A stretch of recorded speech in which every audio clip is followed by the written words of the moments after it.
കോൺഗ്രസ് സ്ഥാനാർത്ഥി നിർണയത്തിൽ തർക്കം രൂക്ഷമാകുന്നു. K ബാബുവിനെയും K C ജോസഫിനെയും മാറ്റിയാൽ താൻ മത്സരിക്കില്ലെന്ന് ഉമ്മൻചാണ്ടി മുകുൾ വാസനിക്കിനെ കണ്ട് അറിയിച്ചു. V M Sudheeran A K ആന്റണിയെ കണ്ട് നിലപാടിൽ മാറ്റമില്ലെന്ന് വ്യക്തമാക്കി. ഉമ്മൻചാണ്ടിയും വി എം സുധീരനും തമ്മിലുള്ള തർക്കം പരിഹരിക്കാൻ രമേശ് ചെന്നിത്തലയുടെ മധ്യസ്ഥ ശ്രമം. എ കെ ആന്റണിയുടെ വസതിയിൽ രമേശ് ചെന്നിത്തലയും വി എം സുധീരനും കൂടിക്കാഴ്ച നടത്തി. ഉമ്മൻചാണ്ടിയുമായും രമേശ് ചെന്നിത്തലയുടെ ആശയവിനിമയം സ്ക്രീനിംഗ് കമ്മിറ്റി യോഗം മറ്റന്നാളത്തേക്ക് മാറ്റിയിട്ടുണ്ട്. ഞങ്ങളുടെ പ്രതിനിധി സന്തോഷ് സർലിംഗ് ദില്ലിയിൽ നിന്ന്. സന്തോഷ്, വിശദാംശങ്ങൾ.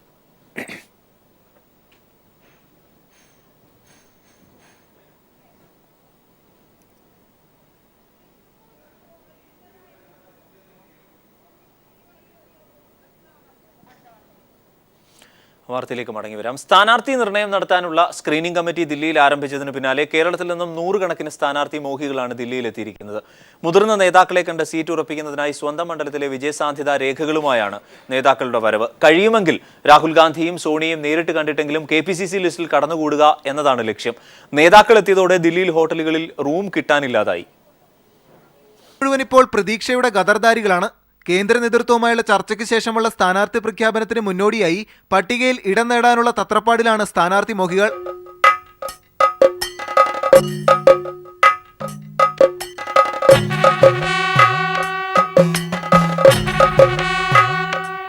സ്വന്തം കീശയിൽ നിന്ന് കാശുമുടക്കി ഫ്ലൈറ്റിലെത്തി ഉമ്മൻചാണ്ടിയെയും സുധീരനെയും ചെന്നിത്തലയും മാറി മാറി കയറിയിറങ്ങി കാണുകയാണ് നേതാക്കൾ. കളിക്കല്ലേ, നാളത്തെ നിയമസഭാ സാമാജികരാണേ. അതിന് നേതൃത്വത്തിന് നൽകാൻ ഒരു ഉപദേശവും റെഡി. ജനങ്ങൾ ആഗ്രഹിക്കുന്ന വിധത്തിലുള്ള സ്ഥാനാർത്ഥികളെ അവതരിപ്പിക്കാൻ കോൺഗ്രസിന് കഴിഞ്ഞാൽ നിശ്ചയമായും കേരളത്തിൽ ഒരു ഭരണ തുടർച്ച ഉണ്ടാകും. കേരളത്തിലെ കോൺഗ്രസ് അംഗത്തുള്ള യുവാക്കൾ എല്ലാവരും ആഗ്രഹിക്കുന്നത് അങ്ങനെ ഒരു സ്ഥാനാർത്ഥി നിർണയമാണ്. കൂട്ടത്തിൽ കേരള ഹൗസിലെ വി എം സുധീരന്റെ മുറിക്ക് മുന്നിലാണ് ഏറ്റവും വലിയ ക്യൂ. അധ്യക്ഷന്റെ വാക്കിൽ KPCC അധ്യക്ഷൻ വി എം സുധീരൻ മാധ്യമങ്ങളെ കാണുന്നു. തത്സമയ ശബ്ദ സംരക്ഷണം. ഒരു തരത്തിലുള്ള അമിതമായ പ്രശ്നങ്ങളൊന്നും ഇല്ല, എല്ലാം ശാന്തമായി പോകുന്ന സാഹചര്യമാണ്. മിതത്വമുള്ള പ്രശ്നങ്ങൾ എപ്പോൾ പരിഹരിക്കപ്പെടും? അമിതമായ പ്രശ്നങ്ങളില്ലെങ്കിലും മിതത്വമുള്ള പ്രശ്നങ്ങൾ എപ്പോൾ പരിഹരിക്കപ്പെടും? അത് മിതത്വമായ പ്രശ്നം എപ്പോഴും ഉണ്ട്, ഏത് ചർച്ചയിലും ഉണ്ട്, ഏത് കാര്യത്തിലും ഉണ്ട്. അതിപ്പോൾ ഞാൻ പറഞ്ഞല്ലോ, ഏത് കാലഘട്ടത്തിലും ഒരു തെരഞ്ഞെടുപ്പ് വരുമ്പോൾ, സ്ഥാനാർത്ഥി നിർണയം വരുമ്പോൾ പല തരത്തിലുള്ള പരിഗണനകളും പല പേരുകളും ചർച്ചാ വിഷയമാകും. അതിലൊന്നും ഏതെങ്കിലും ഒരു അസാധാരണമായിട്ടുള്ളൊരു സ്ഥിതിവിശേഷം ഒരിക്കലും ഉണ്ട് എന്ന് ആർക്കും പറയാനാവില്ല. അതുകൊണ്ട് ഒരു തരത്തിലും ഒരു പ്രശ്നങ്ങൾക്ക് വഴിവെക്കാത്തതിന് എല്ലാം വളരെ ഭംഗിയായി. പക്ഷേ വി എം സുധീരനും ഉമ്മൻചാണ്ടിയും കടുംപിടുത്തം നടത്തുന്നതാണ്. ഇപ്പൊ നിലപാടിൽ മാറ്റം വരുത്തേണ്ട കാര്യവും ഏതെങ്കിലും തരത്തിൽ അങ്ങനെ ഒരു സാഹചര്യം നിലനിൽക്കുന്നില്ലല്ലോ. സിറ്റിംഗ് എംഎൽഎമാരെല്ലാവരും മത്സരിക്കുമോ? നിർണയത്തിൽ തർക്കം രൂക്ഷമാകുന്നു. കെ ബാബുവിനെയും കെ സി ജോസഫിനെയും മാറ്റിയാൽ താൻ മത്സരിക്കില്ലെന്ന് ഉമ്മൻചാണ്ടി മുകുൾ വാസനിക്കിനെ കണ്ട് അറിയിച്ചിട്ടുണ്ട്. V M Sudheeran A K ആന്റണിയെ കണ്ട് നിലപാടിൽ മാറ്റമില്ലെന്ന് വ്യക്തമാക്കിയിട്ടുണ്ട്. അദ്ദേഹം ഉമ്മൻചാണ്ടി നിലവിൽ KPCC അധ്യക്ഷൻ വി എം സുധീരൻ നിലവിൽ ദില്ലിയിൽ മാധ്യമങ്ങളെ കാണുകയും ചെയ്തിരുന്നു. ഞങ്ങളുടെ പ്രതിനിധി സന്തോഷ് സർലിംഗ് ദില്ലിയിൽ നിന്ന് ചേരുന്നു. സന്തോഷ്, യാതൊരു തരത്തിലും ഉള്ള വിട്ടുവീഴ്ചയ്ക്ക് നിലവിൽ വി എം സുധീരൻ തയ്യാറല്ല എന്നാണ് അറിയാൻ കഴിയുന്നത്. ഏറ്റവും ഒടുവിലായി ത്വരിതാന്വേഷണത്തിന് ഇവിടെ അടൂർ പ്രകാശിനെതിരെ ത്വരിതാന്വേഷണത്തിന് കോടതി ഉത്തരവ് ഉണ്ടാവുകയും ചെയ്തിരിക്കുന്നു. കാര്യങ്ങൾ കൂടുതൽ വഷളാക്കുന്ന ഒരു സാഹചര്യം കൂടി. എന്താണ് അദ്ദേഹത്തിന്റെ നിലപാട്? ഏതെങ്കിലും തരത്തിലുള്ള സമവായത്തിനുള്ള സാധ്യതകൾ നിലവിൽ ദില്ലിയിൽ നടക്കുന്നുണ്ടോ? അരുൺ, ഇപ്പോൾ വി എം സുധീരൻ രാഹുൽ ഗാന്ധിയുമായി കൂടിക്കാഴ്ച നടത്തിയ ശേഷമാണ് മാധ്യമങ്ങളോട് സംസാരിക്കുന്നത്. നിലപാടിൽ മാറ്റം വരുത്താനോ വിട്ടുവീഴ്ചയ്ക്കോ എന്തായാലും വി എം സുധീരൻ തയ്യാറല്ല. 5 മണ്ഡലങ്ങളുടെ കാര്യത്തിലാണ്. അതിൽ പ്രധാനപ്പെട്ടത് 3 മന്ത്രിമാർ. അതിൽ ഈ പറഞ്ഞതുപോലെ Adoor Prakash, K Babu K C Joseph എന്നിവരെ വീണ്ടും മത്സരിപ്പിക്കുന്നതിനെ വളരെ ശക്തമായി തന്നെ എതിർക്കുന്നു. നിലവിൽ ഉയർന്നു വന്നിരിക്കുന്ന ത്വരിതാന്വേഷണ റിപ്പോർട്ട് അടക്കമുള്ള കാര്യങ്ങൾ വി എം സുധീരൻ എന്തായാലും ഹൈക്കമാൻഡിനെ അറിയിക്കുക തന്നെ ചെയ്യും. ഇപ്പോൾ രാഹുൽ ഗാന്ധിയുമായി നടത്തിയ കൂടിക്കാഴ്ചയിൽ ഇവർക്ക് ഒരു തരത്തിലും സീറ്റ് നൽകരുത് എന്ന നിലപാട് തന്നെയാണ് വി എം സുധീരൻ ഉന്നയിച്ചിരിക്കുന്നത്. അതായത് ആരോപണ വിധേയരായ ഇത്തരം മന്ത്രിമാർക്ക് സീറ്റ് നൽകിയാൽ അത് പാർട്ടിയുടെ മറ്റു മണ്ഡലങ്ങളെ ബാധിക്കും എന്നാണ് സുധീരൻ പറയുന്നത്. എന്നാൽ ഉമ്മൻചാണ്ടി ഇത്തരം ഒരു വിട്ടുവീഴ്ചയ്ക്ക് തയ്യാറല്ല. ഉമ്മൻചാണ്ടിയും മുകുൾ വാസനിക് അടക്കമുള്ളവരുമായി, മുകുൾ വാസനിയും ഗുലാം നബി ആസാദുമായി അല്പം രാവിലെ കൂടിക്കാഴ്ച നടത്തിയിരുന്നു. ഇവരെ മത്സരിപ്പിച്ചില്ലെങ്കിൽ താനും മത്സരിക്കില്ല എന്ന നിലപാടാണ് ഉമ്മൻചാണ്ടി എടുത്തത്. ഉമ്മൻചാണ്ടിയും രാഹുൽ ഗാന്ധിയെ കാണാൻ ശ്രമിക്കുന്നുണ്ട്. ഇതിനിടയിൽ എ കെ ആന്റണിയുടെ നിർദ്ദേശപ്രകാരം രമേശ് ചെന്നിത്തല ചില മധ്യസ്ഥ ശ്രമങ്ങൾ ഇരുവർക്കുമിടയിൽ നടത്തിയിരുന്നു.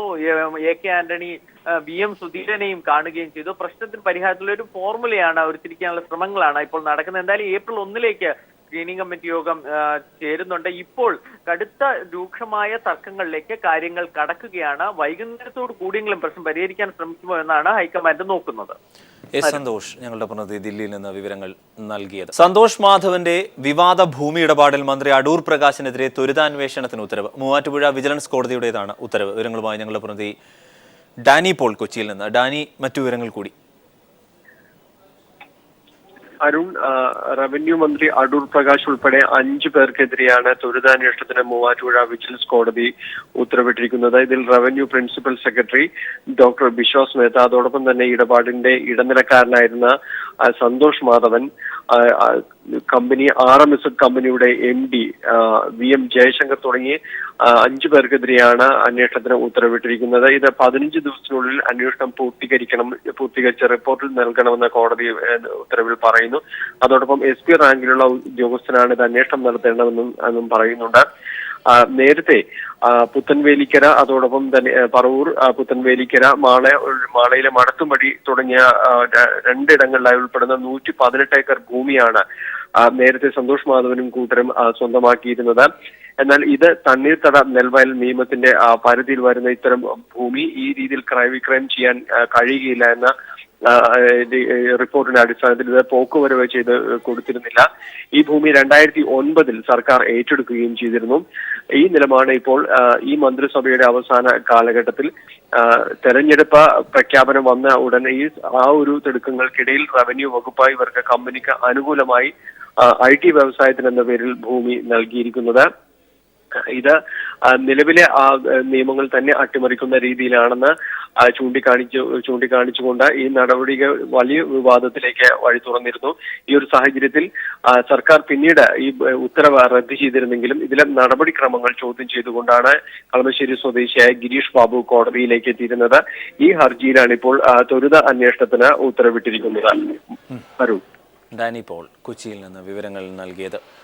CPIM സ്ഥാനാർത്ഥി പട്ടിക ഔദ്യോഗികമായി ഇന്ന് പ്രഖ്യാപിക്കും. കൺവീനർ വൈക്കം വിശ്വനാണ് പട്ടിക പ്രഖ്യാപിക്കുക. സ്ഥാനാർത്ഥികളെ പ്രഖ്യാപിക്കുന്നതോടെ LDFന്റെ പ്രചാരണ പ്രവർത്തനങ്ങൾക്കും തുടക്കം കുറിക്കും. CPIM 92 സീറ്റുകളിലാണ് മത്സരിക്കുക. CPI 27 സീറ്റുകളിലും ജനതാദൾ 5 സീറ്റിലും NCP, DKC എന്നീ പാർട്ടികൾ 4 വീതം സീറ്റുകളിലും INL 3 സീറ്റിലും മറ്റു പാർട്ടികൾ ഓരോ സീറ്റിലുമാണ് മത്സരിക്കുന്നത്.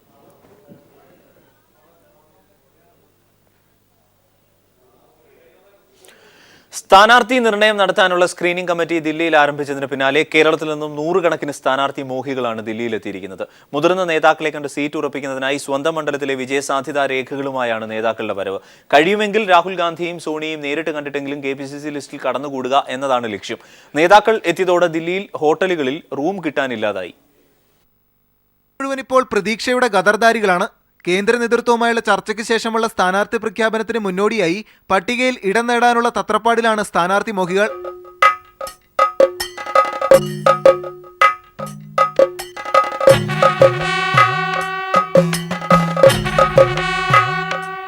സ്വന്തം കീശയിൽ നിന്ന് കാശുമുടക്കി ഫ്ലൈറ്റിലെത്തി ഉമ്മൻചാണ്ടിയെയും സുധീറിനെയും ചെന്നിത്തലയും മാറി മാറി കയറിയിറങ്ങി കാണുകയാണ് നേതാക്കൾ.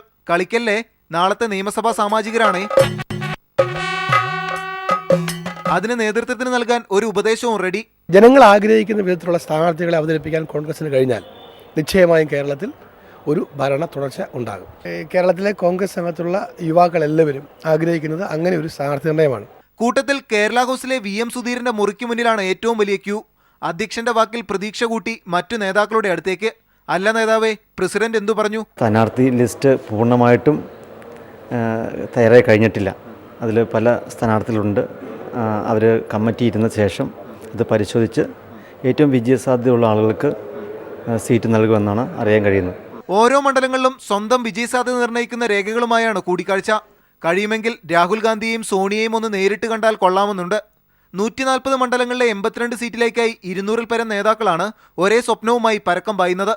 ചർച്ച ചെയ്താലും കുളമാകും, ചർച്ച ചെയ്തില്ലെങ്കിൽ അതിനേക്കാൾ പ്രശ്നമെന്ന അവസ്ഥ. Manushankar, news bureau, Delhi.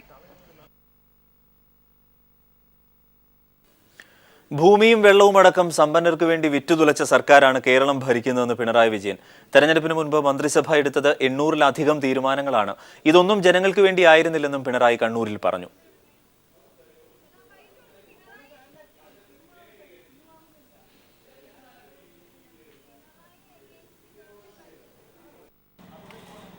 നമ്മുടെ സംസ്ഥാനത്തെ ജനങ്ങളാകെ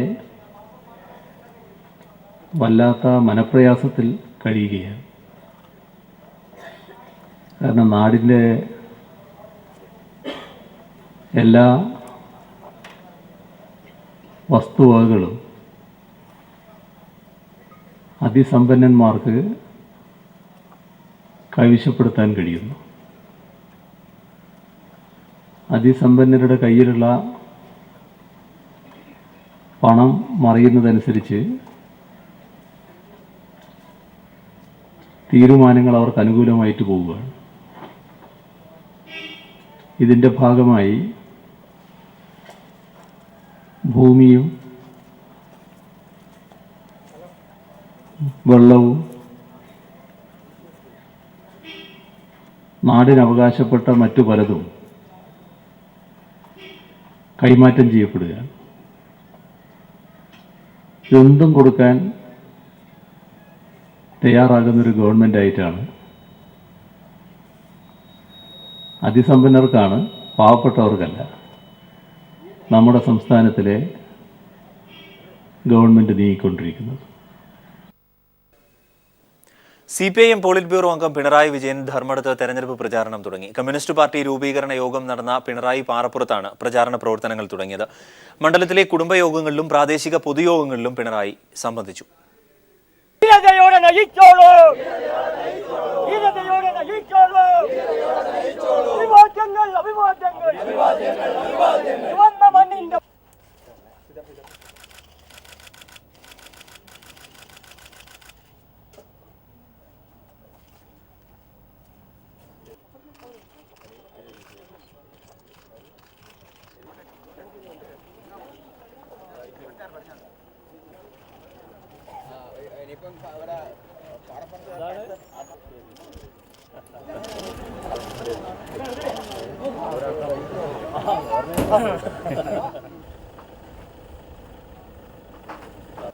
സെപ്റ്റംബർ 2 ദേശീയ പണിമുടക്ക്.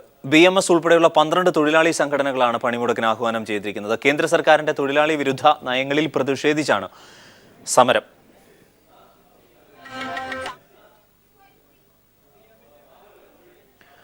JNU പ്രതിഷേധത്തിനും കനയ്യകുമാറിനും അഭിവാദ്യം അർപ്പിച്ച ഗായിക പുഷ്പാവതി പാടിയ ഗാനം ശ്രദ്ധേയമാകുന്നു. മനുവാദ് സെ ആസാദി എന്ന ഗാനം തൃശൂരിൽ നടന്ന മനുഷ്യ സംഗമത്തിലാണ് പാടിയത്.